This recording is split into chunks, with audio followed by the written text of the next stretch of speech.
कहानी की शुरुआत में हमें जाओलिन नाम की एक लड़की दिखाई जाती है जो वैसे तो चाइना की रहने वाली है, लेकिन पिछले कुछ सालों से वो वियतनाम में ही आकर बस गई है। इधर टीवी पर जाओलिन के बारे में ये न्यूज दिखाई जा रही थी कि वो अपने फादर से मिलने वाली सारी संपत्ति इस देश के पुलिस डिपार्टमेंट को दान कर रही है। असल में इस शहर का क्राइम सिंडिकेट काफी ज्यादा स्ट्रांग है और एक गरीब देश होने के कारण वियतनाम पुलिस के पास इतनी पावर नहीं है कि वो इस क्राइम सिंडिकेट को खत्म कर सके। जाओलिन को इस शहर से बहुत प्यार है क्योंकि उसके फादर ने अपनी पूरी जिंदगी यहीं काटी थी और अपना सब कुछ इसी शहर से कमाया था। इसीलिए जाओलिन चाहती है कि वो अपने फादर की पूरी संपत्ति इस शहर से क्राइम खत्म करने और इसे बेहतर बनाने में ही यूज करे। अगले सीन में हम कुछ सोल्जर्स को एक जंगल से गुजरते हुए देखते हैं। दिखने में ये लोग किसी अमेरिकन सोल्जर जैसे लग रहे थे जो अपना एक बड़ा मिशन पूरा करने के लिए जा रहे हैं। वियतनाम के भी 2 लोकल फाइटर्स इस मिशन में इनका साथ दे रहे हैं जो पहले कभी खुद भी सोल्जर्स हुआ करते थे। इनमें से एक फाइटर का नाम है वायु और दूसरे का नाम है फेंगशी। इन दोनों को इस जंगल के बारे में अच्छी खासी जानकारी थी। यही वजह है कि इन सोल्जर्स ने इस ऑपरेशन को पूरा करने के लिए इन दोनों को भी साथ लिया है। कुछ ही देर में ये लोग दुश्मन के अड्डे पर पहुंचकर उन पर हमला कर देते हैं। इन लोगों के पास इतने ज्यादा मॉडर्न वेपन्स हैं कि सामने वाली गैंग इनका बिल्कुल भी मुकाबला नहीं कर पाती। यही हमें जाका नाम का एक आदमी दिखाया जाता है जो वैसे तो इंडोनेशियन है, लेकिन फिलहाल वो भी वियतनाम में ही रहता है। अचानक से हुए इस हमले में किसी को भी संभलने का मौका नहीं मिलता और जाका की वाइफ भी यहाँ मारी जाती है। अपनी वाइफ की मौत का बदला लेने के लिए जाका भी एक गन लेकर बाहर आता है। यहाँ उसका मुकाबला वायु नाम के उस लोकल फाइटर से होता है जो अमेरिकन सोल्जर्स की मदद कर रहा था। इन दोनों के बीच चल रही फाइट के दौरान वहाँ पर एक बॉम्ब आकर गिरता है जिसमें ये दोनों लोग ही बेहोश होकर वहीं पर गिर जाते हैं। तभी अचानक फेंगशी वहाँ पहुंचकर वायु को अपने साथ ले जाता है। बारी बारी से इस दुश्मन गैंग के ज्यादातर लोगों को मार दिया गया था और इसके बाद हमें पता चलता है कि इन लोगों का यहाँ आने के पीछे एक खास मकसद ये था कि इन सोल्जर्स के एक पुराने साथी कॉलिन को यहाँ बंदी बनाकर रखा गया था। वायु चाहता था कि कॉलिन के साथ साथ बाकी कैदियों को भी यहाँ से आजाद कराया जाए, लेकिन ये अमेरिकन सोल्जर्स उसकी बात पर कुछ खास ध्यान नहीं देते, जिस वजह से वायु और फेंगशी को थोड़ा थका हुआ सा महसूस होने लगता है। कॉलिन को यहाँ से निकालने के बाद ये लोग इस पूरी जगह में बॉम्ब प्लांट करके यहाँ से चले जाते हैं और फिर थोड़ी ही देर में यहाँ एक जोर का धमाका होता है जिसमें इस जगह के बचे कुछ लोग भी मारे जाते हैं। लेकिन यही हमें दिखाया जाता है कि उस धमाके वाली जगह से दूर होने के कारण जाका यहाँ पर बच गया है। कुछ घंटों बाद जब उसे होश आता है तो इस जगह की हालत देखकर वो समझ जाता है कि यहाँ सब कुछ खत्म हो चुका है। फिर अपनी वाइफ की डेड बॉडी को दफनाने से पहले जाका उसे प्रॉमिस करता है कि वो उन लोगों से इसका बदला जरूर लेगा। इसके बाद हम इस शहर के क्राइम सिंडिकेट को ऑपरेट करने वाली उस लेडी बॉस को देखते हैं जो न्यूज़पेपर में जाओलिन के डोनेशन वाली न्यूज पढ़कर काफी गुस्से में है और किसी गैंगस्टर के साथ मिलकर उसे खत्म करने का प्लान बना रही है। इसके कुछ दिनों बाद हमें दिखाया जाता है कि जाका की हालत अब पहले से ठीक है और वो इधर उधर पता करते हुए एक अंडरग्राउंड फाइटिंग में पहुंचता है। जाका को यहाँ वायु और फेंगशी नजर आते हैं जो खुद भी इस तरह की फाइट्स किया करते थे और इन्हीं दोनों की तलाश में जाका यहाँ पर आया था। कुछ ही देर में यहाँ वायु की उसके ओपोनेंट के साथ फाइट शुरू होती है। वायु के मुकाबले उसका ओपोनेंट बहुत ज्यादा हट्टा कट्टा और स्ट्रांग था, लेकिन वायु की फाइट स्किल के सामने वो बहुत ज्यादा देर टिक नहीं पाता और आसानी से वायु इस फाइट को जीत लेता है। इसके बाद जाका भी इस फाइट में पार्टिसिपेट करता है और उसका मुकाबला यहाँ फेंगशी से होने वाला था। वायु और फेंगशी में से कोई भी जाका को पहचान नहीं पाता, लेकिन फेंगशी से फाइट के दौरान जाका उसे याद दिलाता है कि कैसे उन लोगों की वजह से उसकी वाइफ मारी गई और अब वो इन लोगों को मार के इनसे अपनी वाइफ की मौत का बदला लेगा। लेकिन पहले से ही थोड़ा बहुत घायल होने की वजह से जाका इस फाइट को हार जाता है। वायु और फेंगशी भी अब जाका को पहचान चुके थे, इसलिए वो उसे अपने साथ अपने घर ले जाते हैं। कुछ घंटों बाद जब उसको होश आता है तो वायु और फेंगशी को अपने सामने देखकर वो थोड़ा हैरान था। इससे पहले कि वो इन दोनों पर अपना गुस्सा उतार पाता, वायु उसे कुछ खाने के लिए देता है। वायु उससे कहता है कि मैं तुम्हारी नाराजगी समझ सकता हूँ, लेकिन उससे पहले तुम्हें हमारी भी बात सुननी चाहिए। फिर वायु उसे बताता है कि असल में उसके और फेंगशी के साथ धोखा हुआ था। जिन लोगों को अमेरिकन सोल्जर समझ के इन्होंने उनका साथ दिया, वो लोग असल में खुद भी उसी क्राइम सिंडिकेट का हिस्सा हैं, जिससे इस शहर की पुलिस भी परेशान है। वायु कहता है कि वो लोग ऐसे रिटायर्ड सोल्जर हैं जो अब पूरी तरह से क्रिमिनल बन चुके हैं और हाईली ट्रेंड होने के कारण इस शहर की पुलिस और कोई भी गैंग उनका कुछ नहीं बिगाड़ पाती। उस हमले में अपने साथी कॉलिन को छुड़ाने के बाद उन लोगों ने वायु और फेंगशी को भी उन कैदियों के साथ में ही बंद कर दिया, लेकिन इससे पहले कि वहाँ प्लांट किए हुए बॉम्ब फट पाते, वायु और फेंगशी कुछ कैदियों के साथ वहाँ से भागने में कामयाब रहे। वायु की ये बातें सुनने के बाद जाका उससे पूछता है कि तुम लोग अब आगे क्या करने वाले हो। ये दोनों कहते हैं कि हमें भी तुम्हारी तरह उनसे बदला लेना है, लेकिन फिलहाल हमारे पास इसका कोई प्लान नहीं है। खैर जो भी हो, एक तरह से इन तीनों का मकसद एक ही है। फिर अपने अपने ग्लास के साथ चीयर्स करके ये तीनों एक नई दोस्ती की शुरुआत करते हैं। अगली सुबह जब वायु और फेंगशी जागते हैं तो देखते हैं कि जाका यहाँ से पहले ही जा चुका था।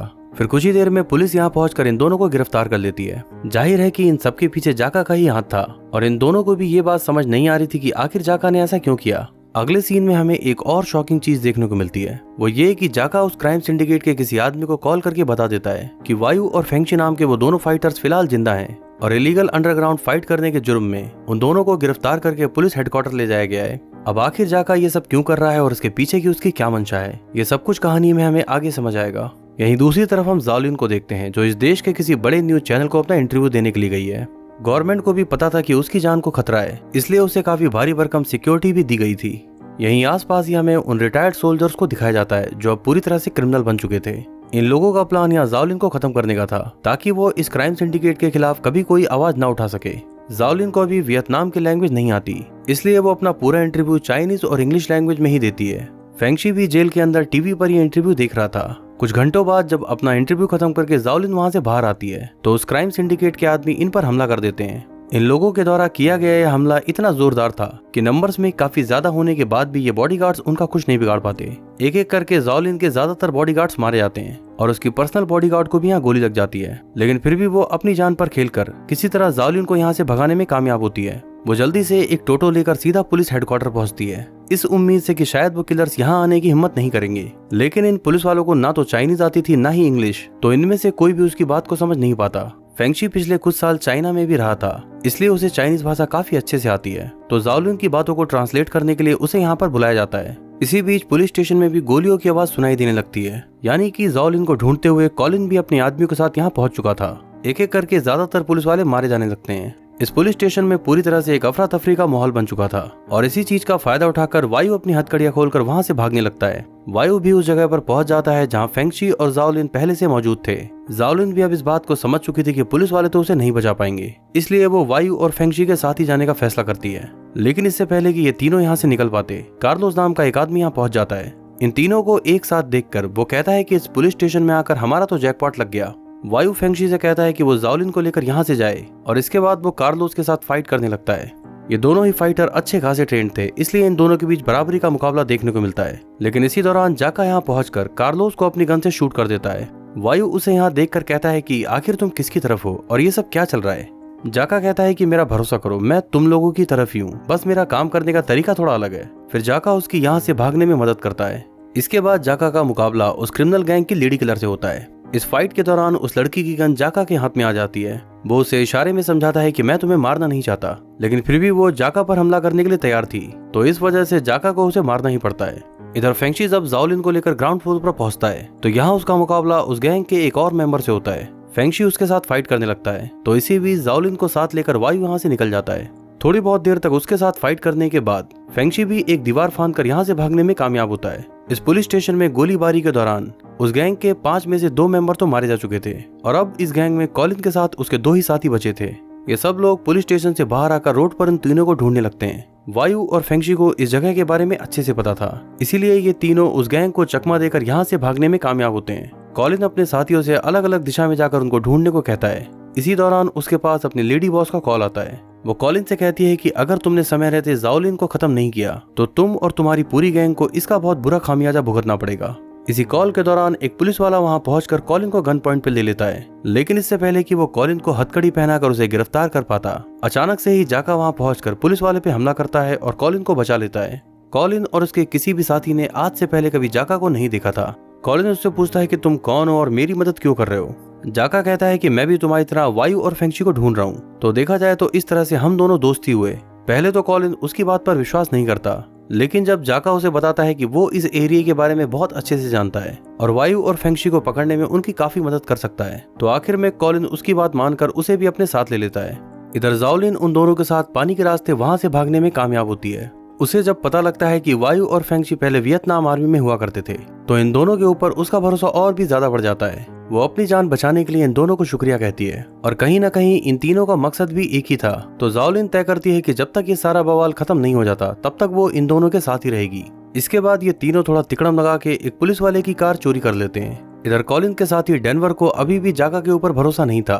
वो कॉलिन से कहता है कि इसे अपने साथ रखना रिस्की होगा, लेकिन कॉलिन को इस बात का भरोसा था कि जाका से उन्हें कोई खतरा नहीं और इन तीनों को ढूंढने में जाका उनकी काफी मदद कर सकता है। जाका इनको बताता है कि जाओलिन को बचाने के लिए वो तीनों जरूर चाइनीज एम्बेसी ही जाएंगे, इसलिए ये चारों वहां पहले से ही पहुंचकर उनका इंतजार करने लगते हैं। जाका का शक पूरी तरह से सही निकलता है। कुछ ही देर में उन दोनों के साथ जाओलिन भी वहां पहुंचने ही वाली थी, लेकिन रास्ते में बहुत ज्यादा ट्रैफिक होने की वजह से इन लोगों को अपनी कार पहले ही रोकनी पड़ती है। इसी दौरान कॉलिन के एक आदमी की नजर इन लोगों पर पड़ जाती है, तो उनसे बचने के लिए ये लोग गलियों के रास्ते वहां से भागने लगते हैं। रास्ते में एक जगह पहुंचकर इनकी कार काफी ज्यादा डैमेज हो जाती है, तो ये तीनों वहां से पैदल ही भागने लगते हैं। जाका भी इन तीनों को ढूंढने में उन लोगों की मदद कर रहा था, लेकिन असल में तो वो कॉलिन और उसके आदमियों को धोखा दे रहा था। इसीलिए वो उनको हर बार गलत डायरेक्शन में भेजकर गुमराह करता है। डेनवर जाका से कहता है कि ना जाने क्यों कॉलिन तुम पर भरोसा करता है, लेकिन मुझे तुम पर जरा भी भरोसा नहीं है, और अगर कभी मेरा शक सही निकला तो मैं तुमको बहुत बुरी मौत देने वाला हूँ। इधर वो तीनों तंग गलियों से गुजरते हुए एक रेस्टोरेंट में जाकर छुप जाते हैं। कॉलिन का एक आदमी उन्हें ढूंढते हुए यहाँ पर आ जाता है, लेकिन थोड़ी बहुत देर तक ढूंढने के बाद भी वो तीनों उसको कहीं नजर नहीं आते।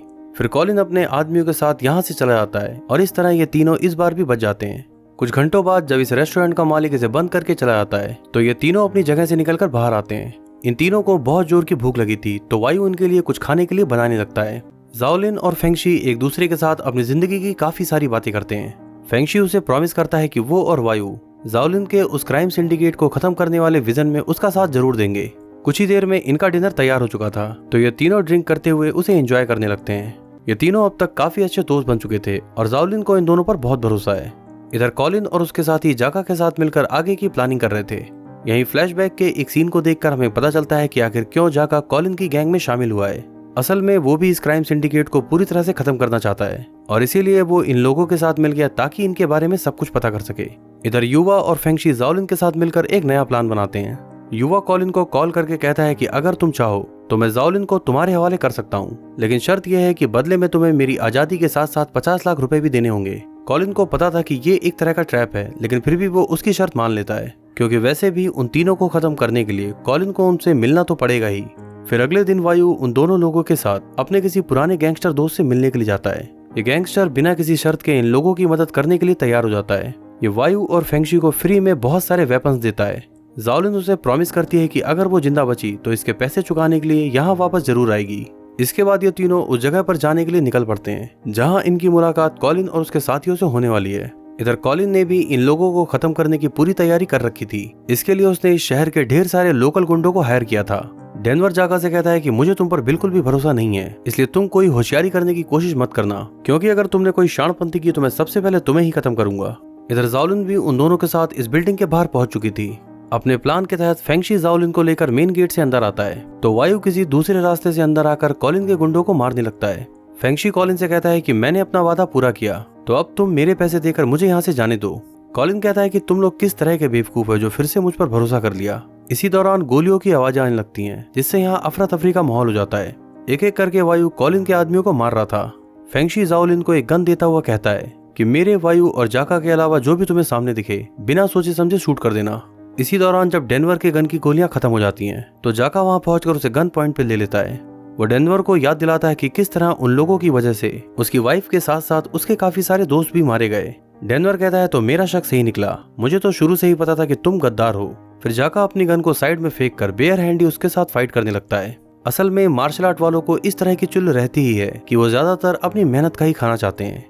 इधर वायु और फेंगशी एक एक करके कॉलिन के सारे आदमियों को मार रहे थे, लेकिन जाका के लिए डेनवर का मुकाबला कर पाना इतना आसान नहीं था, और इसी वजह से उसे भी इस फाइट में काफी मार खानी पड़ती है। लेकिन आखिर में वो डेनवर को एक ऐसी किक मारता है जिससे डेनवर किसी नुकीली चीज के ऊपर जाकर गिरता है और तुरंत ही उसकी मौत हो जाती है। कॉलिन के लिए काम करने वाले ज्यादातर लोग अब मर चुके थे, तो इसके बाद हमें वायु और कॉलिन के बीच एक जबरदस्त फाइट देखने को मिलती है। कॉलिन भी वायु की तरह काफी ज्यादा स्ट्रांग है, और इसीलिए उसे हरा पाना इतना आसान काम नहीं था। लेकिन काफी लंबे चले इस फाइट सीक्वेंस में आखिरकार वायु उसे मार देता है। इन लोगों को लग रहा था कि कॉलिन की पूरी गैंग अब खत्म हो चुकी है, लेकिन तभी अचानक से कॉलिन के लिए काम करने वाला उसका एक खास आदमी गन लेकर वायु को मारने ही वाला था, लेकिन उससे पहले ही जाओलिन अपनी गन से उसे भून डालती है। तो इस तरह यहाँ कॉलिन के साथ साथ उसकी पूरी गैंग भी खत्म हो चुकी थी।